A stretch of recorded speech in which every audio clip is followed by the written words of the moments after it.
ಬಿಂದು ಇದೆ. ನನಗೆ ಬಾಹುಗಳಿಲ್ಲ ಮತ್ತು ನನಗೆ ಕೋಣಗಳಿಲ್ಲ ಮತ್ತು ಶೃಂಗಗಳಿಲ್ಲ. ಈಗ 3 ಆಯಾಮದ ಆಕೃತಿಗಳ ಪರಿಚಯ. ಸ್ನೇಹಿತರೆ, ನಾನು ಯಾರಾಗುತ್ತೆ? ಹೌದು, ನಾನು ಚೌಕಗಣ. ನನಗೆ 6 ಮುಖಗಳು, 12 ಅಂಚುಗಳು ಮತ್ತು 8 ಶೃಂಗಗಳಿವೆ. ಇದು ನನ್ನ ಜಲಾಕೃತಿ.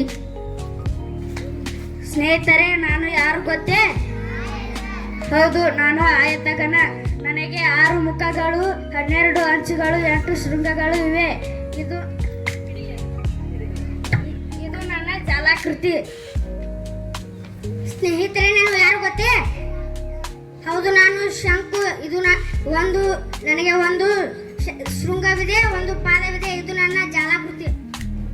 ಸ್ನೇಹಿತರೆ, ನಾನು ಯಾರು ಗೊತ್ತೇ? ಹೌದು, ನಾನು ಸಿಲಿಂಡರ್. ನನಗೆ 2 ಪಾದಗಳಿವೆ, ನನಗೆ ಅಂಚುಗಳು, ಶೃಂಗಗಳು ಇಲ್ಲ. ಇದು ನನ್ನ ಜಲಾಕೃತಿ. ಎಲ್ಲರಿಗೂ ಧನ್ಯವಾದ.